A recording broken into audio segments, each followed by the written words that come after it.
ये हमारा तीसरा भाग है। आपको पति की गलतियाँ, कौन कौन सी गलतियाँ यहाँ पे होती है और पत्नी भी किस प्रकार का अपना शातिर दिमाग लगाती है, आपको वो समझना है। और चाहे आपके पेंडिंग केस हो, चाहे आपके पेंडिंग केस नहीं हो, ये दोनों ही मामलों में लागू हो। बस आपके कोई भी बच्चा है तो आपको इस वीडियो को देखना है और इसकी शर्तों को समझना है। संतान संबंधी शर्तें तलाक समझौता पत्र में कैसे लिखें और आपको सावधानियां क्या रखनी है, इसमें 2 ही टॉपिक है। बहुत संक्षिप्त में छोटा सा है, आप देख लेना। पहले आपको ये लिखना है, जो पैरा 1 है, इस विवाह से पक्षकारों के दिनांक, आपको उनकी जो पैरा 1 है उसमें आपको जो बच्चे हुए हैं उनका जन्म तिथि सहित जिक्र करना है कि संतान का जन्म हुआ, लड़का है तो लड़का, लड़की है तो लड़की, ठीक है। उसके बाद में पैरा 2 में आपको ये लिखना है कि बच्ची प्रार्थी संख्या 1 रखना चाहता है, यानी पति रखना चाहता है, परंतु प्रार्थी संख्या 2 बच्ची उसे नहीं देना चाहती है और वो बच्ची को अपने पास रखकर उसका पालन पोषण करना चाहती है, जिसके लिए वो पूर्णतः सक्षम है। इस पैरा का ये मतलब है कि यदि पत्नी बच्चे को नहीं देना चाहती है और पति भी इस बात के लिए सहमत है, तो वो ये शर्त लिखेगा कि वो रखना तो चाहता है लेकिन वो उसे देना नहीं चाहती है, तो पति ये मान लेता है कि वो सक्षम है और इसका पालन पोषण करना चाहती है, तो उसे कोई आपत्ति नहीं है। जो पैरा 3 है, इसमें आपको ये लिखना है कि प्रार्थी संख्या 2 भविष्य में कभी भी अपने व अपनी बच्ची के लिए किसी तरीके का कोई भरण पोषण भत्ता खर्चा हर्जाना प्रार्थी संख्या 1 से मांगने की अधिकारी नहीं होगी।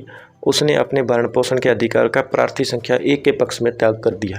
प्रार्थी गण की बच्ची की आयु 11 वर्ष से अधिक है और बच्ची हालांकि रहेगी प्रार्थी संख्या 2 के पास, परंतु प्रार्थी संख्या 1 को इस बच्ची से मिलने जुलने का अधिकार रहेगा। वो प्रार्थी संख्या 2 के घर जाकर इस बच्ची से मिल सकेगा। ये सामान्य शर्त है और नॉर्मल होती है, आप जाओ चाहे मत जाओ, इससे कोई फ़र्क नहीं पड़ता।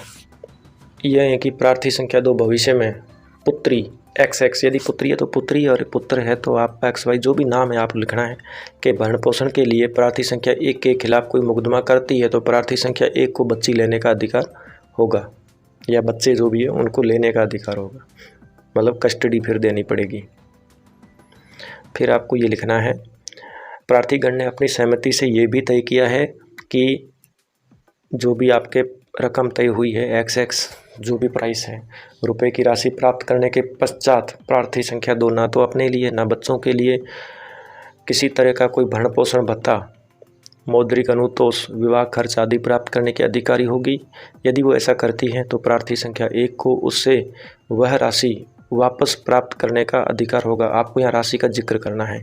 इसके अलावा प्रार्थीगण ने आपसी सहमति से ये भी तय किया है कि उक्त राशि, आपको राशि लिखना है, रुपए की राशि प्राप्त करने के पश्चात प्रार्थी संख्या 2 पत्नी है, भविष्य में प्रार्थी संख्या 1 की संपत्ति में से कोई हिस्सा प्राप्त करने की अधिकारी नहीं होगी और न ही बच्चों को ये अधिकार होगा। आपको नाम लिखना है बच्चों का कि वे अपने पिता की संपत्ति में से किसी प्रकार के कोई हिस्से की मांग कर सके। यदि भविष्य में प्रार्थी संख्या 2 द्वारा इस तरह की कोई भी कार्रवाई की जाती है तो प्रार्थी संख्या 1 को उससे अपने द्वारा दी गई जो भी राशि है, आपको उसका लिखना है, उल्लेख करना है, पुनः प्राप्त करने का अधिकार होगा। यहाँ यह तथ्य भी विशेष रूप से उल्लेखनीय है कि जब तक प्रार्थी संख्या 1 द्वारा प्रार्थी संख्या 2 को जो भी आपने रकम दिया है वो आपको लिखना है, रुपए का बैंक डिमांड ड्राफ्ट नहीं दिया जाता है, तब तक वो प्रार्थी संख्या 1 से न्यायालय द्वारा आदेशित 5,000 रुपये मासिक भरण पोषण भत्ता हर माह प्राप्त करने की अधिकारी रहेगी। ये आपको शर्त तब लिखनी है जब आपके कोई बीच में कोई मेंटेनेंस का आदेश हो रखा हो भरण पोषण का, कि वो जो उसके ऊपर तब तक कोई असर नहीं पड़ेगा जब तक आप ये पैसा नहीं दे देते। जैसे ही आप पैसा दे देते हो वो भरण पोषण वाला सब खत्म होकर इसमें ऐड हो जाएगा, सब खत्म। ये जो पैरा है, आपको पैरा 12 और 13 के बीच में नया पैरा ऐड करना है। इसके अलावा और कोई पैरा बच्चे के संबंध में आपको नहीं लिखना है, सब कुछ इसमें है।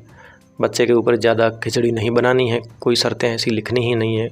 समझौता आप दोनों के मध्य हो रहा है, बच्चों का तो कोई इसमें रोल ही नहीं है। आप लोगों ने अपने एंजॉयमेंट के लिए बीच में जो बच्चे फंसा दिए वो आपकी गलती है।